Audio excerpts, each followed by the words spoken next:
We patiently wait around to get details of what's taking place or what's being said or the possible outcomes from this Trump-Putin meeting in Alaska, which is a huge catalyst for the stock market. We'll talk about in just a moment. We do have some things to discuss in regards to Tesla. Okay, I want to go over the technicals, what happened today. Dan Levy went on CNBC and is talking about this delivery surge that Tesla is currently experiencing. At the same time, Tesla has started to once again advertise on Google and on YouTube, now running about 2,000 different ads. So I think that should be discussed.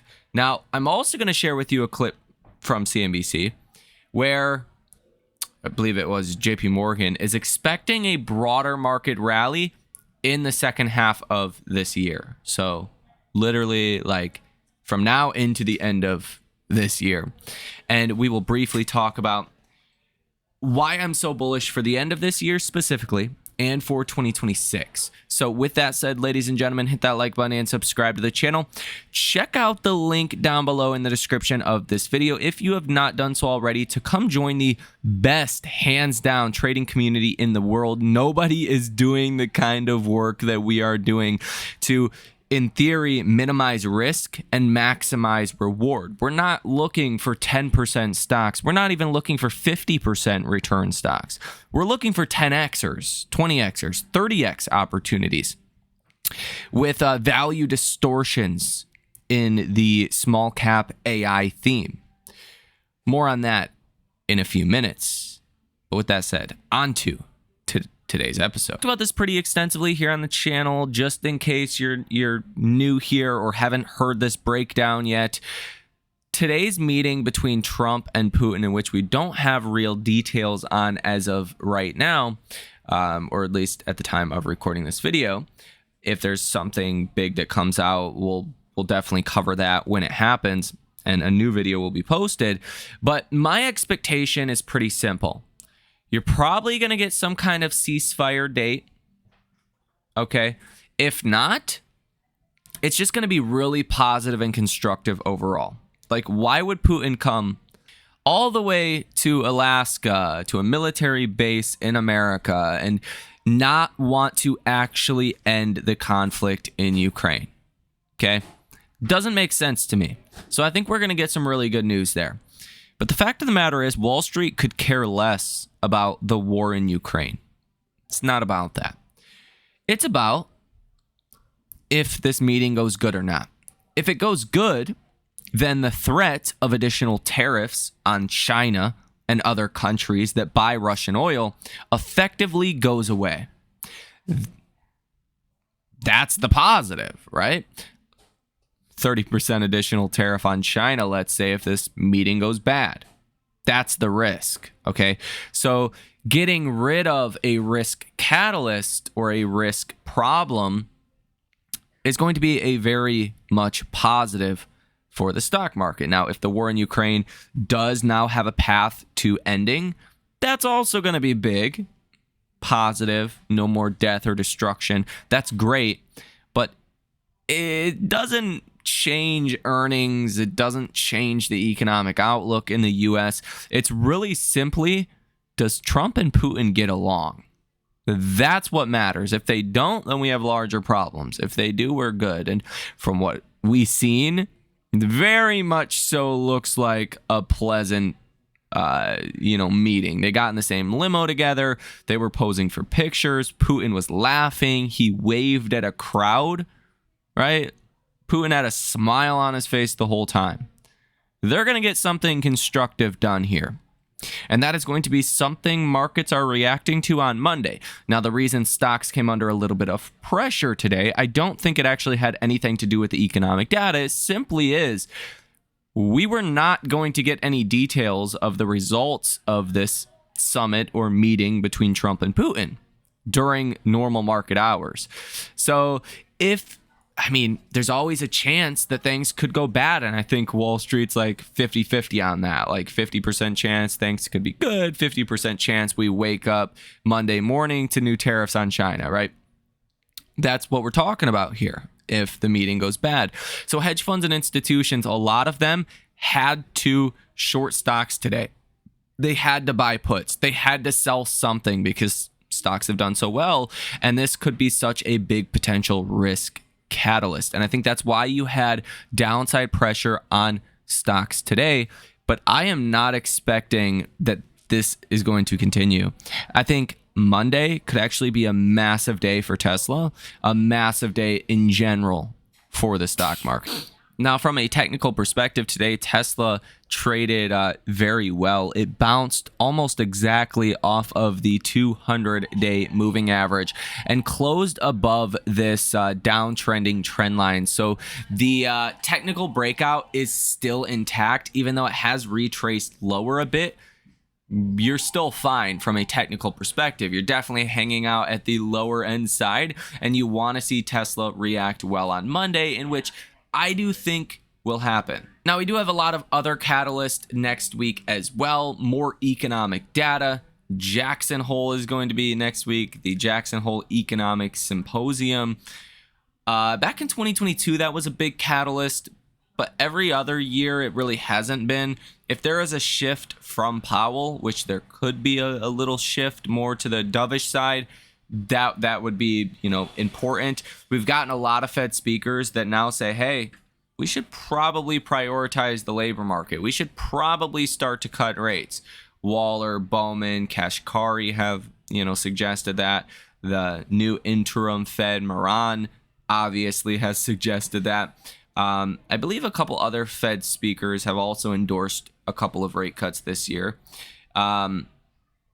But we haven't heard anything from Powell since he was on the podium last, and Powell didn't give any direction. So I do think Jackson Hole specifically could be a big catalyst this time around, potentially to ignite some of the higher risk, higher beta stocks. I would not be shocked by that. Now, shout out to Task Force Talon in the trading community. Now, keep in mind there is a fake account associated with him that is, trying to cause all kinds of ruckus. If there is a period in front of his name, which it's like Apollyon, that's the fake account. Okay, just block it, move on with your day. Okay, that's of course if you join the trading community. Now, what we can see for today, the flows on the S&P are very bullish. It says here, very bullish, 94% bullish flows on the S&P. Okay, of that, 54% of the bullish flows, $91 million worth, were selling puts. So what does that mean if someone is selling a put? That means they're not expecting much downside, okay, or maybe any downside at all. It's a very bullish position. 40% of the option premium today was buying of calls, okay? So that's $67 million. On the SPY, you only had 5% of the option activity, which was $8.4 million, which was selling of calls, and only 1%, which was buying of puts. That was $1.1 million. So, judging off of the flows in the options market, Wall Street is bullish, okay? Wall Street is not bearish at all on this Trump-Putin meeting. Again, that's going to last throughout this weekend, or at least we're going to get some news over this weekend and today and react to it starting on Monday. There is, again, always the chance that just for the SPY, they were using options to take a bullish stance on the markets and actually reducing exposure in equities, because it does seem like there was some hedging that took place today in markets. And I think that's why you did get that downside pressure on the SPY, only down about 0.3%. IWM was down around 0.5%. So definitely was a little bit of risk off, but, not... I don't think this is going to continue. Now, specifically in the news for Tesla, Tesla is now running 2,000 different ads on Google. Again, I think some of that is just to get the word out of the tax credit that is ending, and which is helping to spur this demand surge that Tesla is currently experiencing. Listen to this clip on CNBC. Dan Levy with Barclays says Tesla and Rivian are likely to push volumes this quarter as the tax credit ends.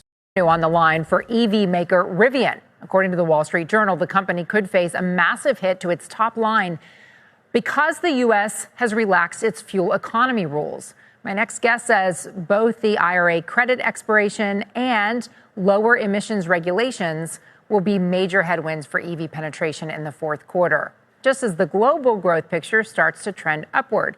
Let's bring in Dan Levy, senior autos analyst at Barclays, and it's great to see you today. So globally, you're saying people are buying EV cars at a faster clip. Yeah, thank you, Contessa, for having me. Yes, that's right. We are seeing EV penetration trending up for the year. Globally, it's roughly 23, 24%. This is up, call it 2 points year over year, sort of where we are year to date. But it's in many ways a continuation of a different story in each region. China is clearly leading the way. Roughly half the sales in China are EVs today.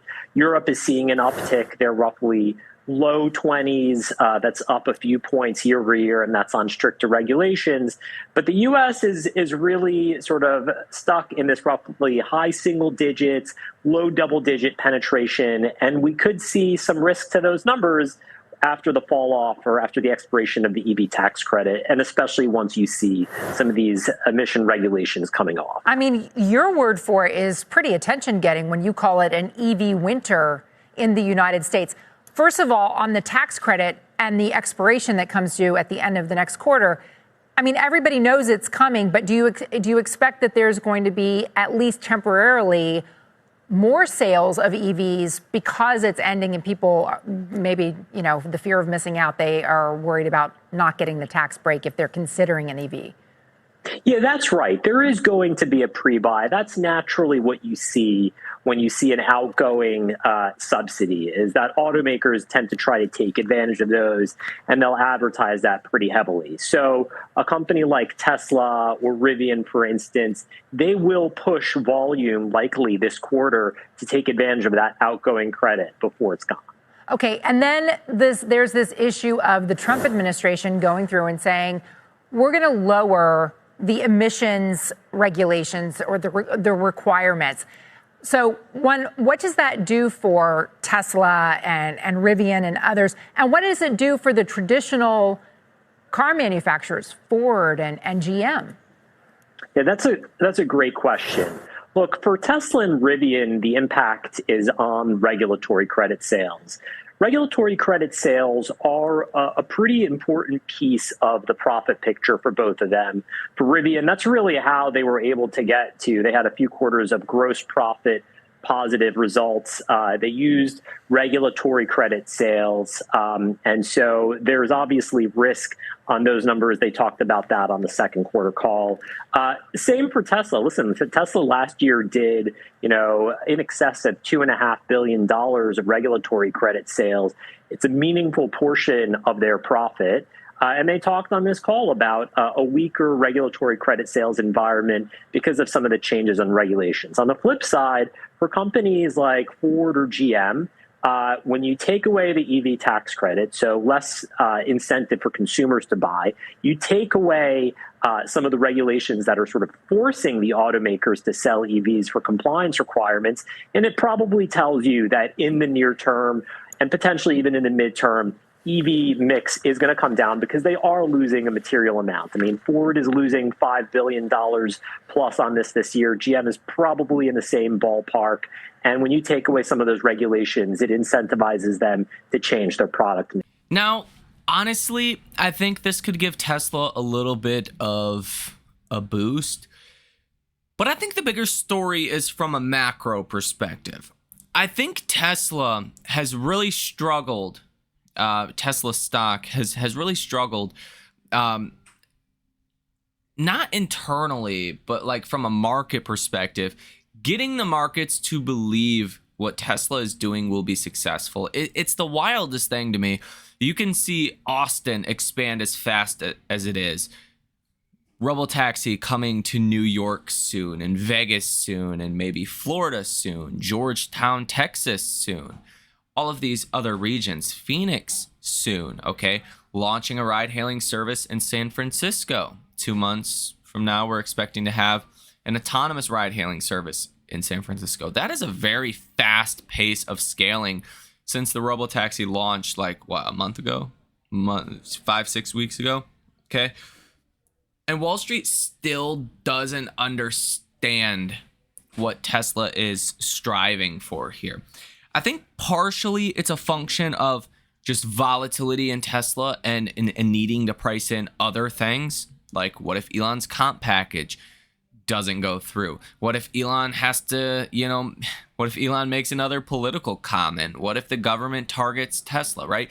These are just some things that I'm spitballing off the top of my head that Wall Street could be a little bit nervous about, that's keeping them from pricing in all of the AI excitement at Tesla and what's truly going on.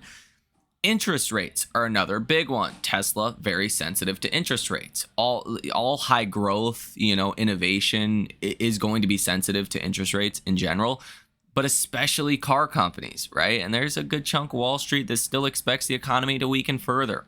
So there's a lot of artificial headwinds, if you will, for Tesla right now.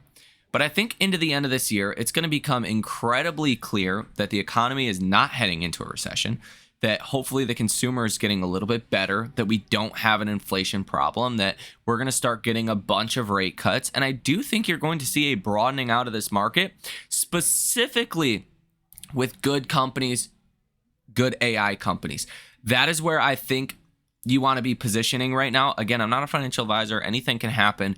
But I think that's the moment, really like mid-October, November, December, where you're going to see another wave of what I would call almost like euphoria for AI, especially, again, heading into 2026, where I think a lot of the use cases are going to continue to grow. And that's where the growth is. That's why people are investing in AI. That's where the growth is going to be for the next 10, 20, 30 years. This is a theme that is not going away.